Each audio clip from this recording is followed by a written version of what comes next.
Queen Elizabeth, Inspector Gadget, and this green soldier toy. They don't seem to have anything in common, but just look a little closer. They're all wearing trench coats. It's an iconic piece of fashion that we often associate with posh, old money kind of people. But did you know that its origins are not at all glamorous? In fact, the trench coat has a dark and tragic history. And today, we're gonna explore all of it, from its inception to the role it played during the First and Second World War. But more than everything, I just wanna understand how come people still wear it today, more than 100 years later.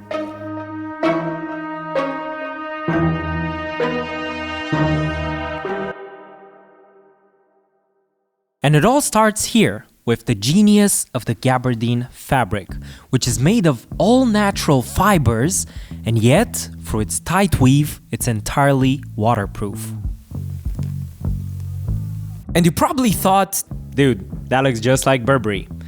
Well, it's because it is. Thomas Burberry invented the gabardine all the way back in 1879, and 9 years later, he patented it so no other company would get their hands on it. But before the trench was a trench, it was called a Macintosh. I'd like to let Macintosh speak for itself. But as cool as that would have been, in reality, it was completely unrelated to Apple. And the Macintosh was nothing but a coat and an umbrella combined into one. Yeah, the British invented it.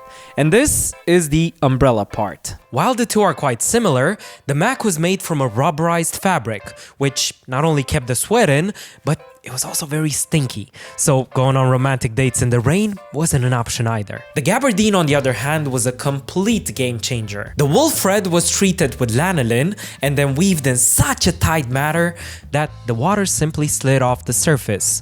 It also made the garment breathable, which was unheard of at the time. So yeah, this gabardine thing was a huge deal. It's just as important as the first iPhone, only for the garment industry.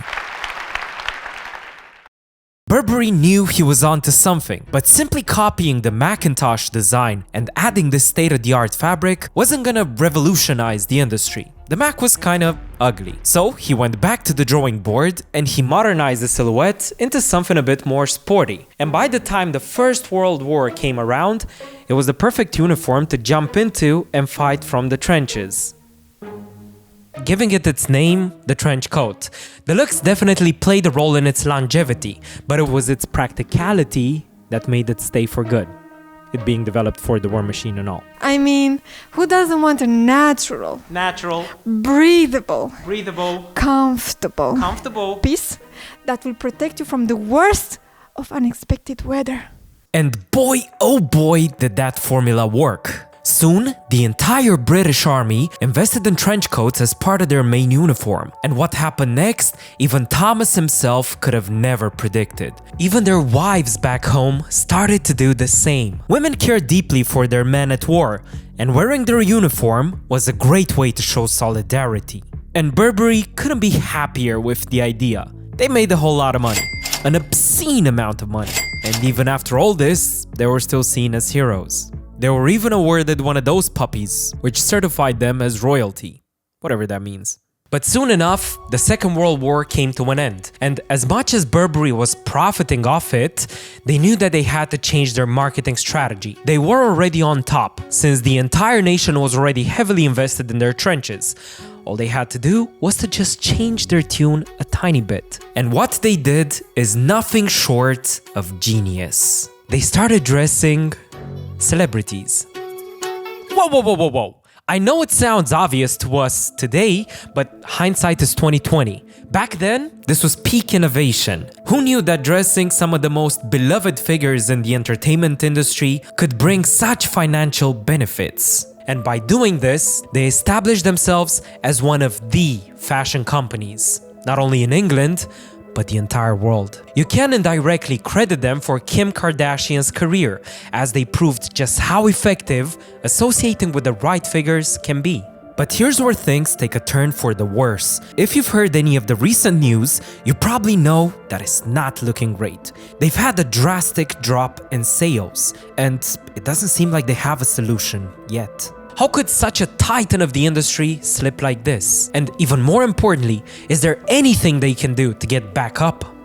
I have a couple theories, but first, I want to fully understand the design of the classic trench, reference it, and even do my own versions. Usually when I create a garm, it takes a few hours to test the fits and get it just right, but you're not gonna believe what I just found. They literally shared the most important file for free on their website for anyone to grab. What? I'll grab a screenshot, import it in Clo3D, trace the outlines of the pattern pieces, sew them, simulate them, and voila, the classic Burberry trench. I'll use this as a starting point for my first design. This one I've already showcased during the first half of the video, but here's how it came to be. Initially I went for the super oversized drop shoulder trench, but it was intended for Andrada, so I had another go with a slimmer, more flattering silhouette. For the second version, I started with the top component, and I felt like I was onto something, very simple and effective.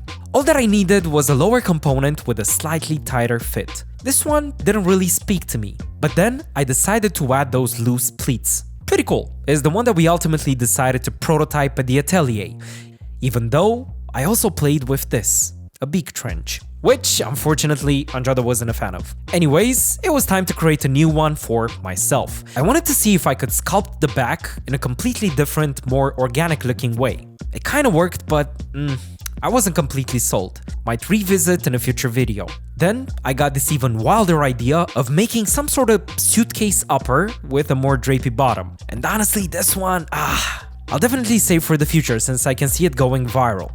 Don't copy it, please. But after all this, I went back to the beak one I did for Andrada and reimagined it for myself. I'm calling it the Garuda Trench. The back panel is embroidered with this eye, and I've opted for a low contrast thread since I don't want it to be too polarizing. Now, in order to make this work, we need a bit of structure, as the fabric by itself is just a bit too soft and drapey. We'll strengthen it with horsehair. It's that high-end shit. The feathers are by far my favorite and probably the most polarizing feature. Some of you will hate them, and if that's the case, just let me know by how much by dropping a comment. But here's what we know for sure. There's just too goddamn many of them. 100 to be exact. Is it worth it?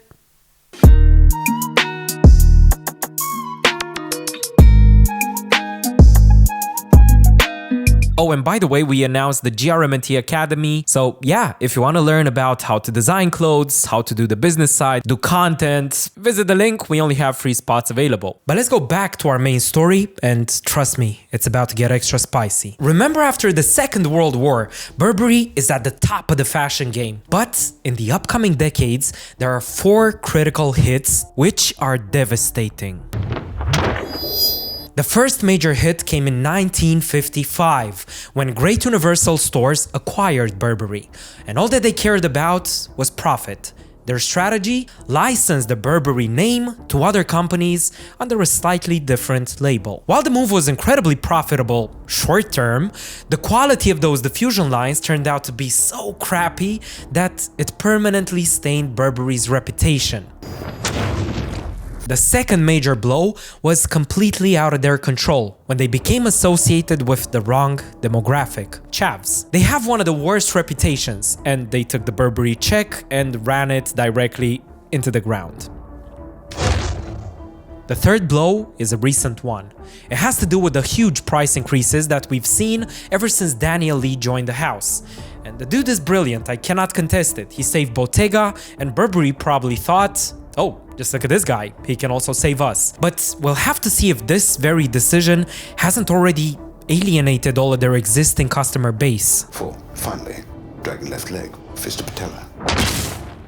The fourth and final blow comes from the overall landscape of the legacy brands. Just look at Doc Martens. I know they're not a luxury brand per se, but their stock price during that same period is also down 50%.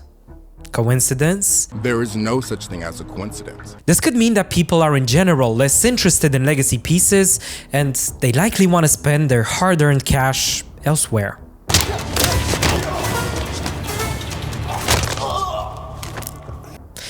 So where does this leave Burberry? So here's what we know. Burberry is one of the most innovative companies. And I know I've called them a fashion company, but that's not what they are. They sold utilitarian pieces, items that they knew how to produce better than anyone else. And they did that consistently over more than a century. When the world was at war, their garments were in the right place at the right time, making them not just desirable pieces, but necessary ones. And here's the funny thing about luck. The longer that you stick to your plan, the higher your odds to eventually get lucky. Consistency is what made Burberry, and the lack of it is also what broke it. And after many years of struggling with their identity and public perception, they finally have another chance at going back to where it all started. Godspeed.